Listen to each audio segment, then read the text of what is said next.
Coming up today on Your Sastastic Life, I am talking with Shannon Watson. Shannon has dedicated the past decade to her role as a paraeducator for the Johnston School District. She's the proud mom of 2 amazing adults and has been married to her husband Mike for 27 years. She's a badass cancer survivor and believer in forgiveness. Her favorite quote is, "Live with no excuses, love with no regrets." Buckle up. Here comes the sass.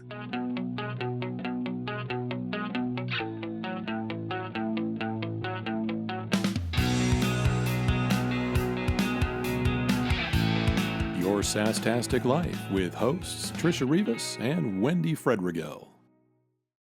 Hello, everybody. Hi. I'm excited to introduce you to Shannon Watson, aka Wonder Woman. She's wearing an awesome Wonder Woman shirt. So there are so many reasons why I wanted to have a conversation with you.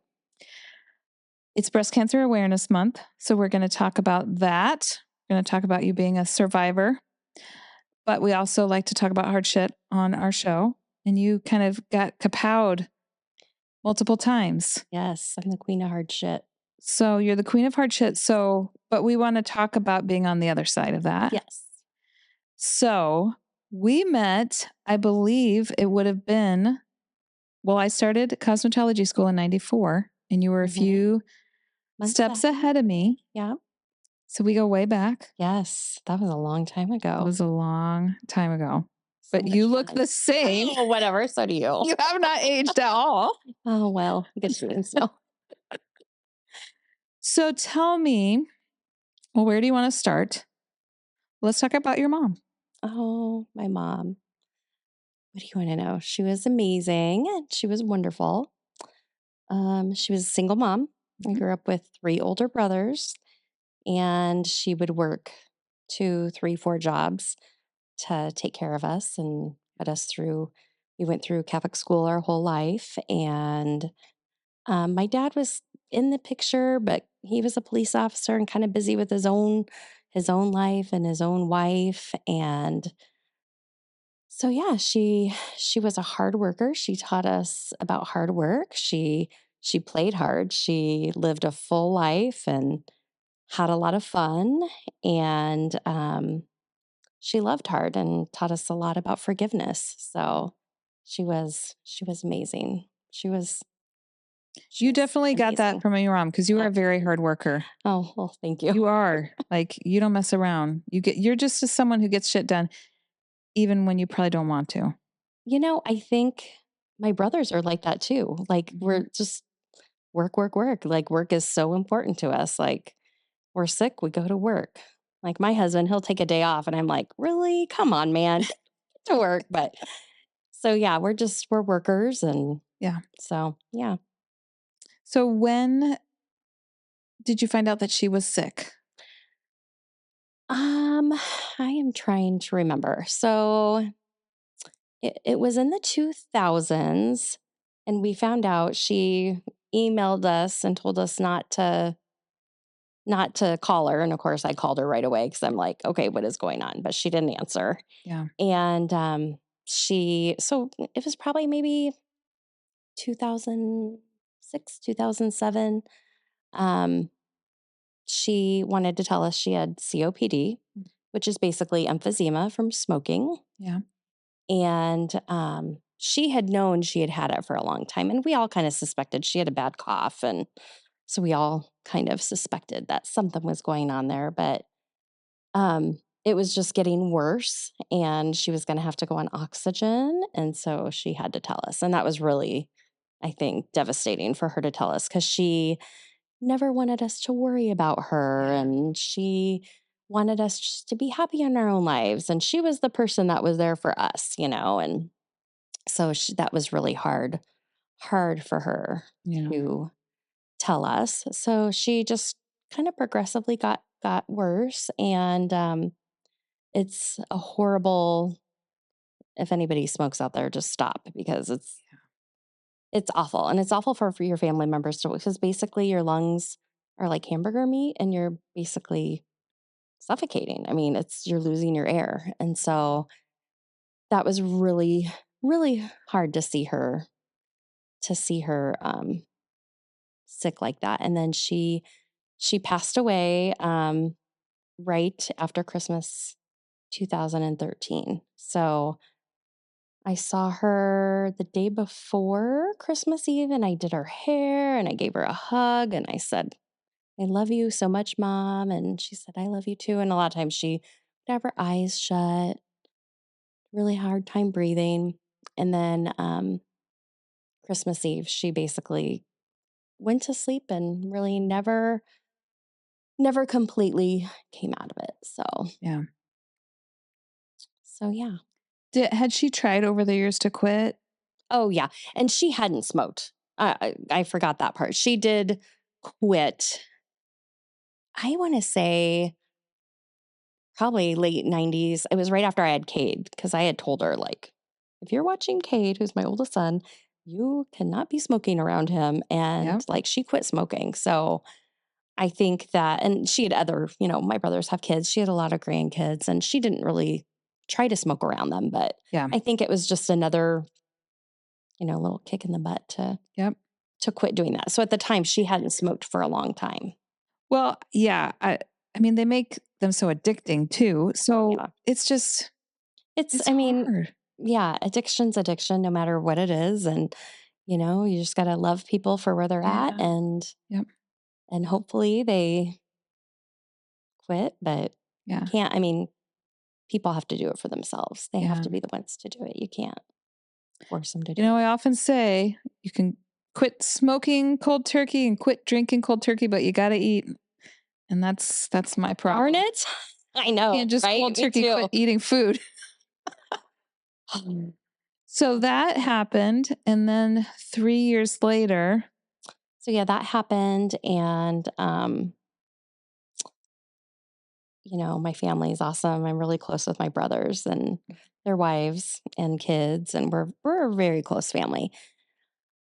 So that happened, and then, in the next 3 years, um, my brothers and I and our spouses started. We were like, we really need to get together like once a month and have just a dinner with the six of us adults, and yeah. all of our kids were getting older and doing their own thing, and so we started having those dinners, and it was so funny because the last dinner we had was at my house, and my one brother Blaine couldn't be there, but Sean and his wife Shannon, same name, Yeah. um, came. And this is just so funny. I just remember this about him. I made homemade guacamole, and I don't know that he's ever had homemade guacamole or if he just really loved mine. But we're sitting on the deck having drinks, talking, and he goes inside and he comes out. The guacamole's gone, but he has the bowl and he's like, Like licking the licking it. bowl. Yeah, it's so funny. I just remember that so clearly. So, and then in July, we were supposed, I don't think we were able to do it in July. If we did, I don't remember. And then the beginning of August, like August 6th, we were supposed to get together and we had been texting. I don't remember if it was August 2nd or the morning of the 3rd, but I was at work and my other brother, well, everybody, all these numbers were calling me. I was like, oh, I'm busy right now. And then my brother was calling me and calling me. So I answered, and he had said, my poor brother Blaine, my stepdad passed away in the, you know, 2001, and he had to call and tell me my mom passed away. He had to tell me, I knew my mom was sick, but then Yeah. he had to call and tell me my brother was killed in a motorcycle accident. Like he is a police officer. He was a police officer for West Des Moines, and he actually was off that day, but he had to go to court to testify in um, a hit and run accident. And so it was a beautiful day, beautiful summer day. He decided to ride his Harley. He'd only had it maybe 6 months. He decided to ride it to the courthouse, and on his way home, um, he was going down the highway, and a lady turned in front of him. Mm. And a truck would turned in front of her, so she didn't yield. Like the truck went and then she went, and he did not have time to stop. He tried to lay down his bike, and he hit the side of her car and was killed on impact. So yeah, so that happened, and that was devastating. And anybody who knew him, he was just like Yeah. an amazing human being, and everybody loved him. I mean, in death, he got the keys to the city, which we laugh because he totally would have loved that. He has his own bridge. We're like, Yes. oh, Sean's got his own bridge. But he was just an amazing police officer, and West Des Moines loved him, and Mm. the residents loved him, and he was just a good human being. I mean, Yeah. his friends went to him for marital advice, work advice. He trained a lot of people. Sometimes I'll be wearing his shirt with his name on it, and I have people come up to me saying, "How do you know Sean?" Oh, I had one lady chase me out of Walgreens the other day because she knew my sister-in-law, and so Yeah. I don't didn't know your brother, but I knew your sister-in-law, and so yeah, it's pretty crazy. He left a really strong legacy. It was really hard for our family because he. It's hard when any family member dies, but when Yeah. they're just taken from you like that, with just out of the blue, I mean, I don't know. It's hard. I mean, Well, I think it's hard enough to go through that, but you had to go through that publicly because it was in the yes, news and it was so yes, you it there was was a lot of crazy. There was a lot of hoopla around it. attention. Yeah, attention. Yes. And so I'm sure that was Yeah. I mean, challenging. it was in a way it was comforting because you're like, oh my God, all these people loved him just as much as we love him, and there is comforting feelings about that, but yeah, I mean, I know that, like, especially for my sister-in-law, I just it was like a Band-Aid, and it still kind of is when things come up, and it's just they had a really great love story. They were My brother loved his wife, he loved his family, she loved him. They were inseparable when he wasn't working, and so this has been so hard on her, Yeah.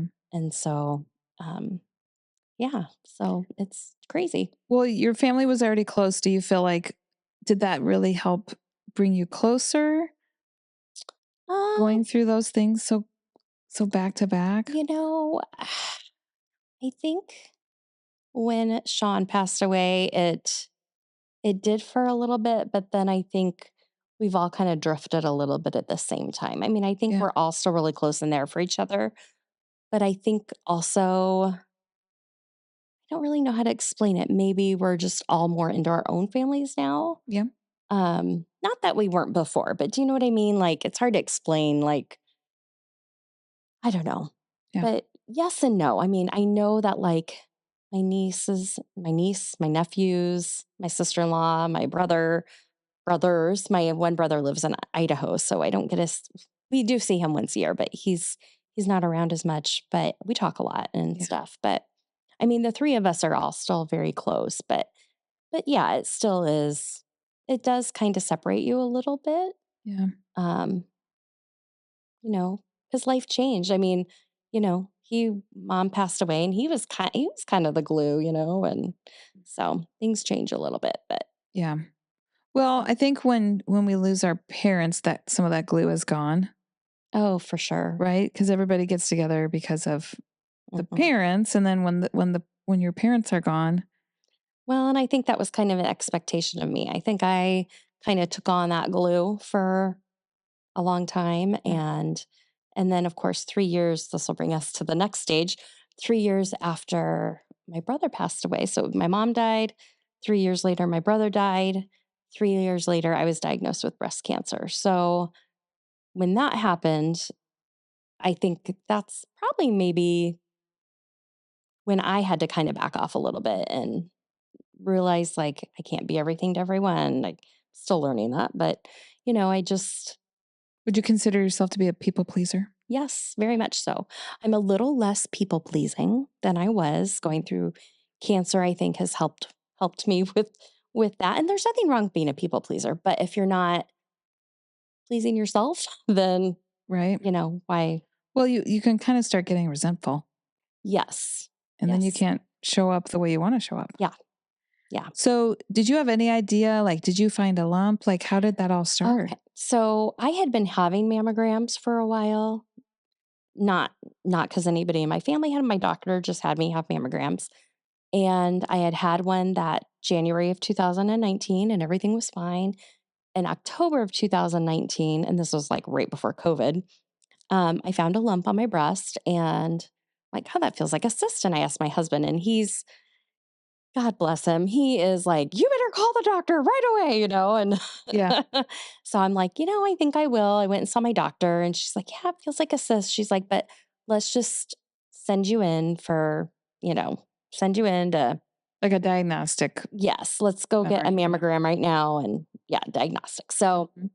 I went and had that done. And then they called, they're like, well, we need you to come back for, I don't remember if I had an MRI and then I had a biopsy, or I don't remember the order of that. But yeah, so then I had a biopsy and actually, so this all took, a couple weeks. So it was like November.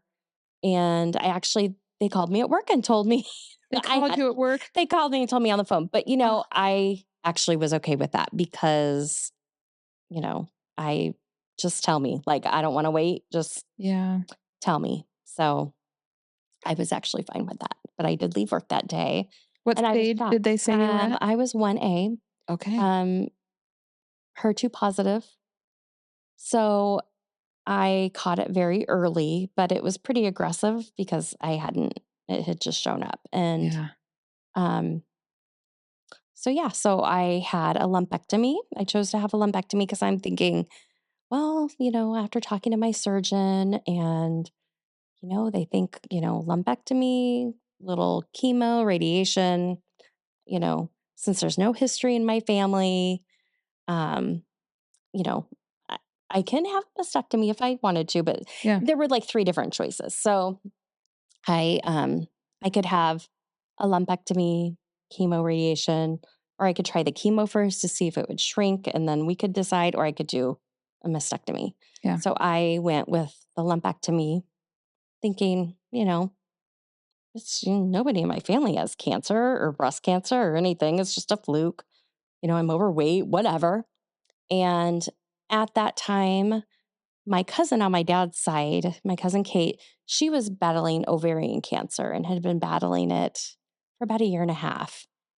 And she had called me. Well, so let me back up a little bit. So, they, kind of said, oh, if you want genetic testing or let's do it. But then never really followed up again with me. And I never really followed up with them. So I'm like, oh, yeah, I don't need to. So then I went through chemo and then COVID and all that was going on and had radiation. I lost all my hair but I was healthy and everything came out great.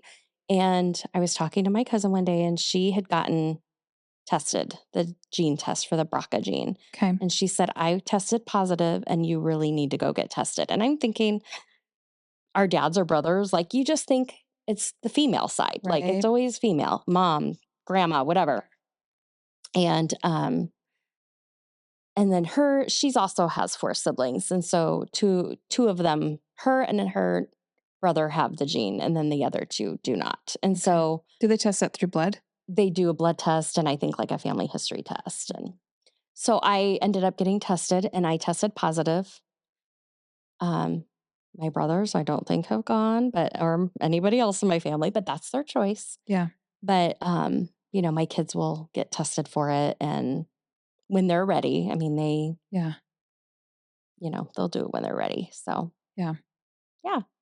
Is there like a protocol that they recommend people? Is it just more like screenings earlier? So I do a mammogram in the winter and a MRI in the summer. Okay. So it's just every 6 months I'm getting screened. Mhm.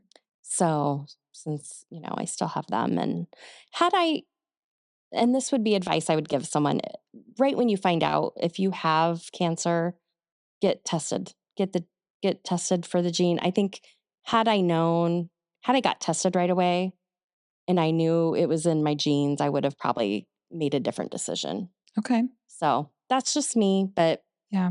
I probably definitely would have made a different decision. And if it comes back, I'll make a different decision. So, Yeah. yeah.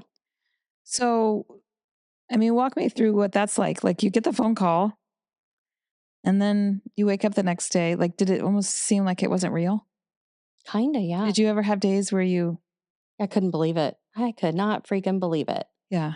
Like, really? I have cancer? Like, me? I have it? I could not in a million years. I never. Because how old were you at the time?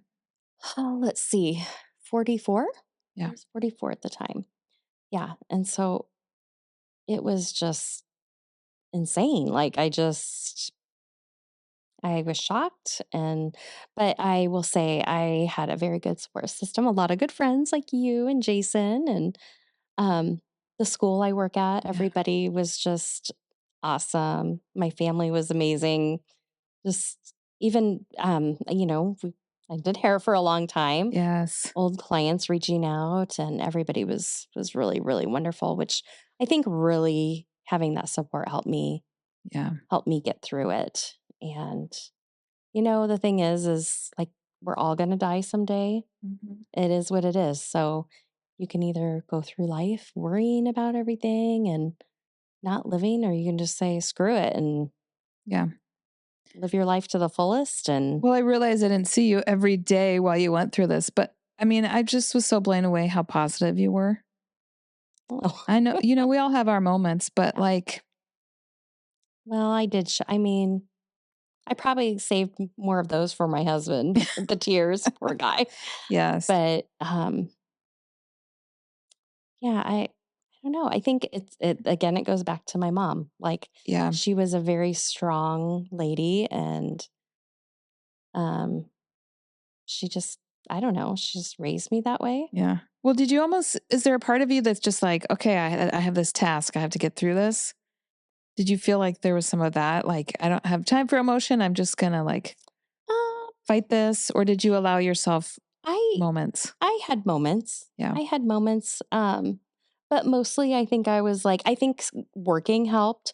Of course, halfway through work, I work at a school now. So halfway through work, the school shut down, halfway through chemo, I should Right. say, in that spring, which was a blessing because I was halfway through chemo. And so I would have my chemo on a Wednesday. I'd go to school Thursday and Friday. And then because it'd take about 2 days and then I'd go downhill. I'd feel like crap. Yeah. And so, um, school was awesome, but the kids really, I mean, the kids I work with are awesome and the people I work with are awesome. So they just kind of help, everybody just helped keep me going. And if Yeah. I needed a break or I needed anything at all, they were all there. And I think when you have that, it really helps. But I also thought about my kids and Yeah. my own kids and they need me. And I think it's good to show emotion and that you're scared, but it's Mhm. also good to teach them that, things happen in life and you got to get through it. What do I need to do to get through it? And I think my friend at work and I always talk about like the little things are the big things and the big things are the little things. Like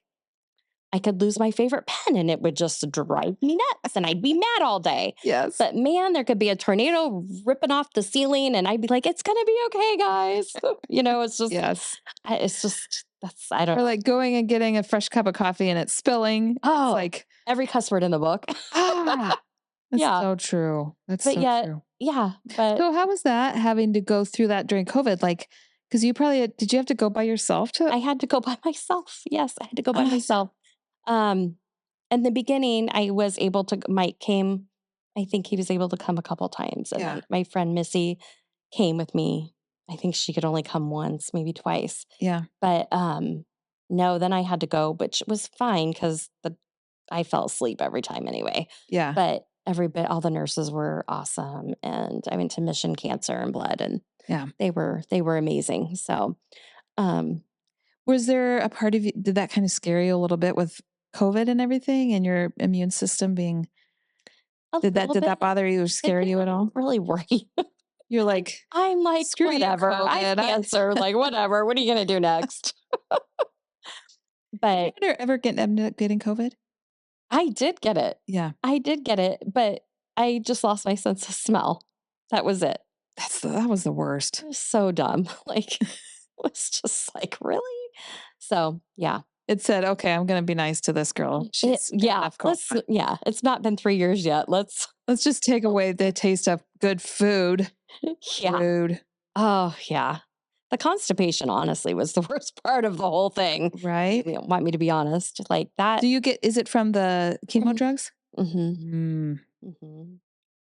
I'd say that was the worst part of all of it. seriously, And it did feel like, so I have a 2-story house. So like, um, it did get to the point where my legs would feel so heavy and it would just be like me pulling myself up the stairs and a lot of bone pain. Like I would lay in bed and cry a little bit Yeah. from the pain. But I mean, But then pain relievers also cause constipation, so you don't really wanna yeah, pile those on. yeah, yeah. It was just Yeah. a lot of meds. So when did you get the all clear? Um, trying to remember. So basically when I had the lumpectomy, Okay. because it hadn't spread, Yes. I was clear. But I still went through chemo, and then after chemo, I did a month of radiation, Mm. and so I've pretty much been clear since. Yes. So That's there's awesome. not been anything that has popped up. Yep. So how do you feel different than before? How do you think it changed you? Well, like we talked about people pleasing, Yes? I'm less of a people pleaser. Mhm. Um, that is a really hard question. I mean, because your body changes. Yeah. And because of the gene, I did have a full hysterectomy. So, that as a woman, having to go through all that, and it changes a lot of aspects of your personal life too. Yes. Um, so I've changed in that way. But yeah, I think I'm just I'm more outspoken too. Man, I've had to apologize to people at work sometimes. And then I'm like, it's because I went through cancer. Made me just And I don't have these things, so my hormones are wacky, like, back I off. can't have I don't have any hormones basically. Well, So that's true. That's probably too yeah, risky. yeah. Mhm. So yes. I fully believe in the asking for forgiveness instead of permission. Yes. Yes. I'm one, hey man, if I'm wrong, I own it to my kids, my husband, Right? my coworkers. I am not a perfect person um at all. I Yeah. mean, I'm not perfect at all. So So, what is your best advice for someone who just got that phone call? I would probably sit with it. Sit with it for a minute. Mm. Think about it, really think about the choices that you have, get tested. Um, think about who your support system is. Surround yourself with positive people Yeah. because it's kind of like pregnancy. Everybody knows somebody. Everybody knows somebody that's gone through Yes. it. And people mean well and they want to give you advice, but it's your own journey. Yeah. And no two journeys are alike and no two people are alike. So, So, that would probably be good advice. Like, if a friend, family member gets that diagnosis, you don't need to talk to them about someone else that had cancer. yes. What are the things that you don't want to hear when you're going through that? What were some of the things that you're like, Um, why do people keep saying that to me? so just had cancer, they just died. Seriously? I don't know. I think someone did tell me that. But um yeah, I don't know.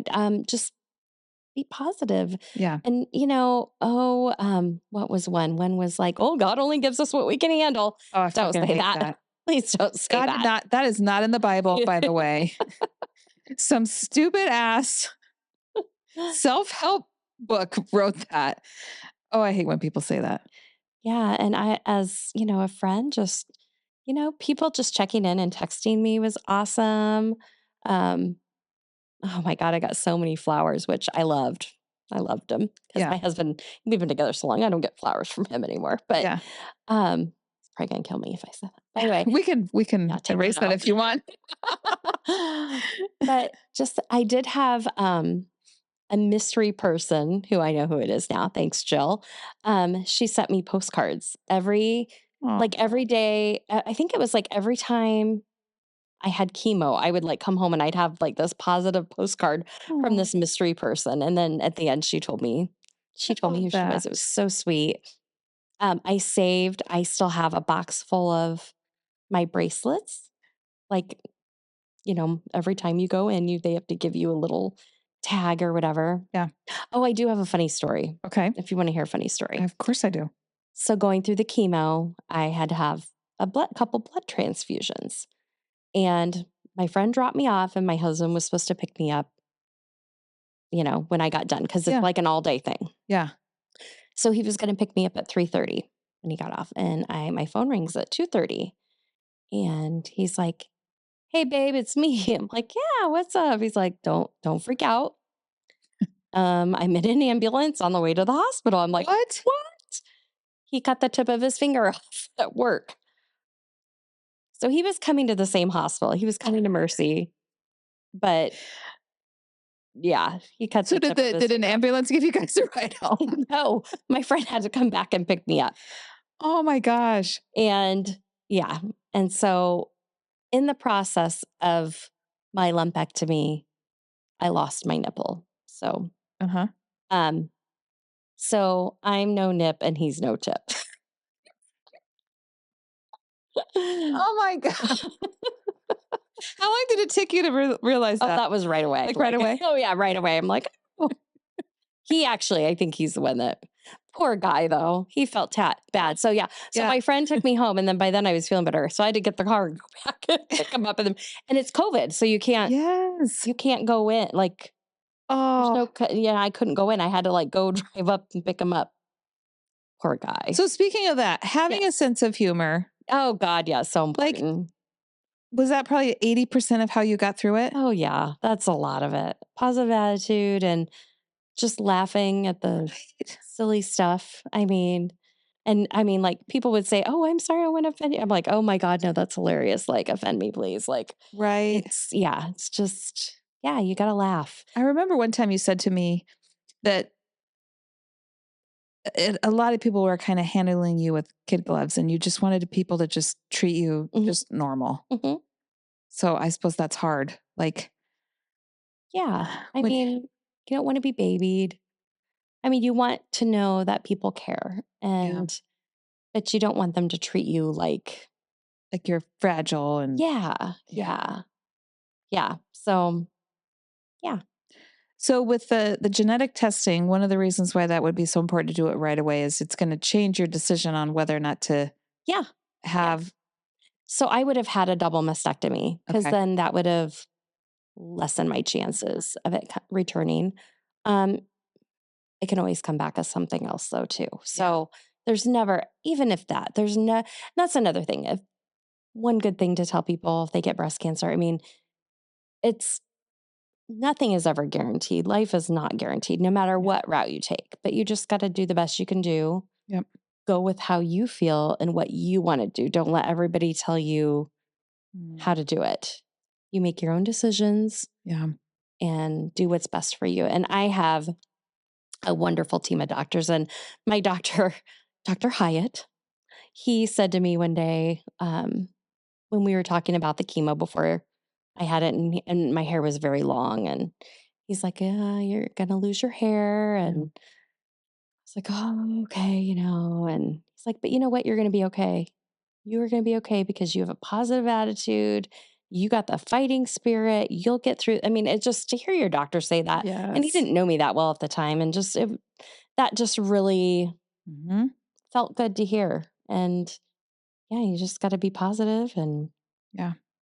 So while you're home recovering from that, I know, people want to be helpful, but are there things like what advice would you give people? Because if you have, hundreds of people oh, bringing you food, you can't eat it all and then it yeah. goes bad. I Like, mean, food is great. Gift cards are great. yeah, Gift cards to eat out, or even like if someone had young kids, a right. gift certificate to the Children's Museum or the Science Center, or just offering to take somebody's kids, Yes. or to take them to basketball practice or baseball practice. Just those little things to help out. Yeah. Um, little chores, coming over, cleaning someone's house. I mean, it's yeah. I mean, any all those little things Yeah. really. But gift cards are nice. Yes. Cause then you can get it when you need it instead of, Yeah. yeah. Yeah, and like to the store or to food or to Mhm. whatever. So, So a question we love to ask people, like if if you could go back in time and give advice to the Shannon that right after she got that phone call, what advice would you give her?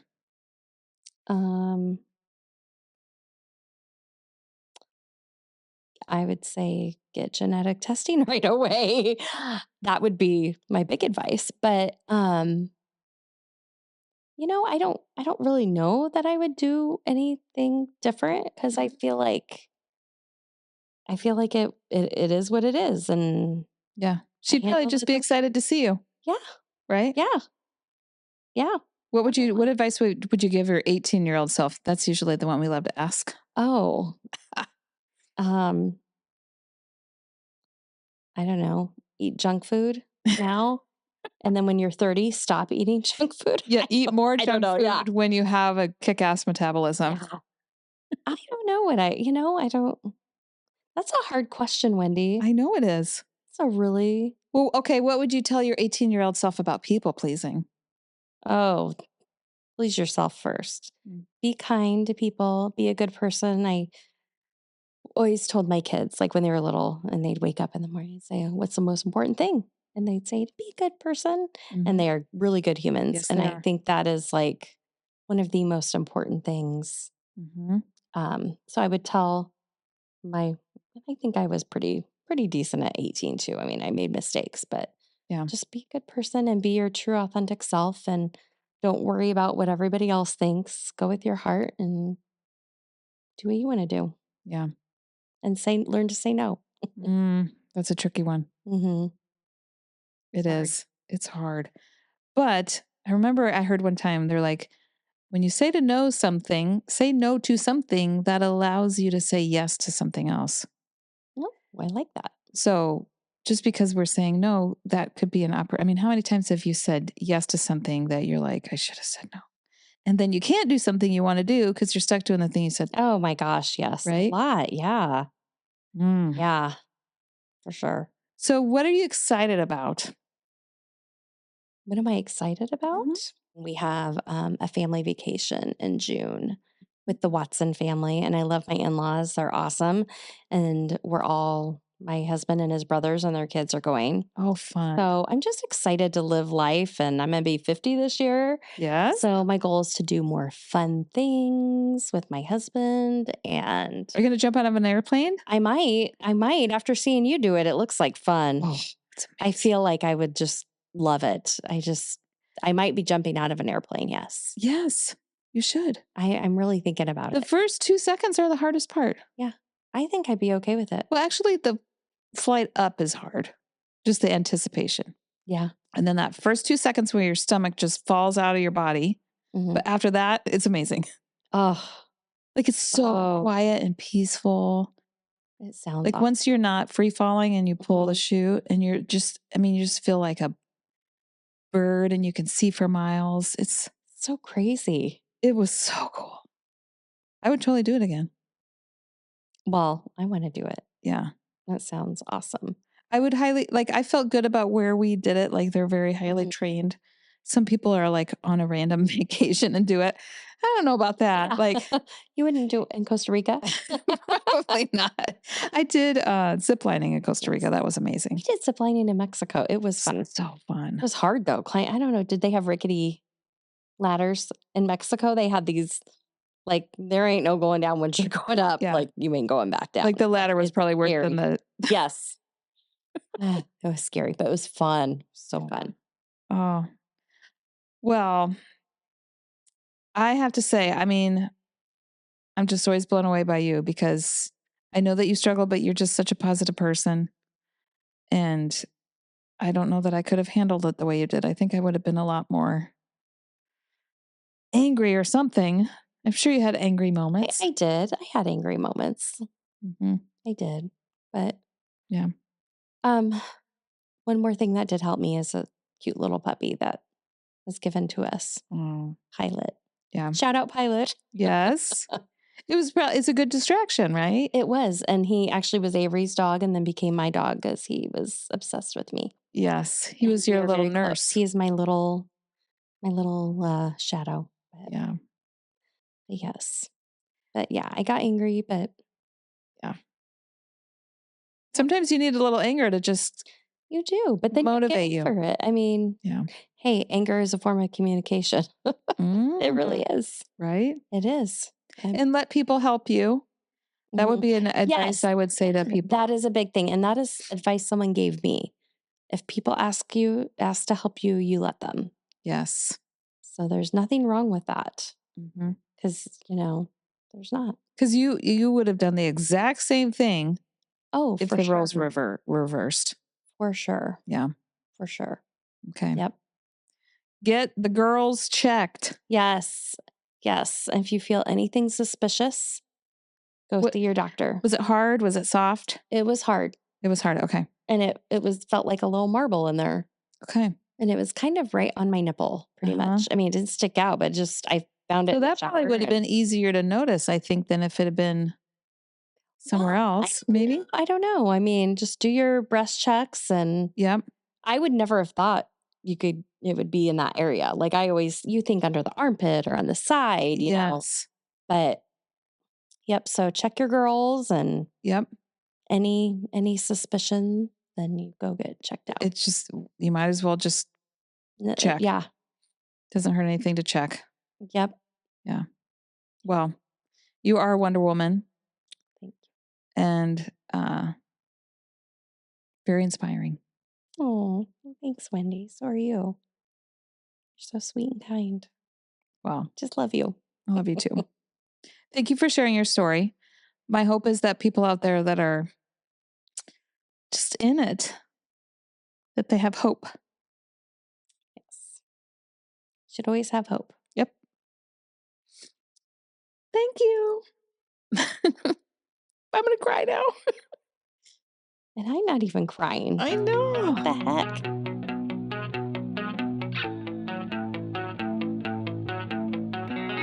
Your Sastastic Life is produced by Apex Creative. Go to apexcreative.vip. That's APEXX creative.vip.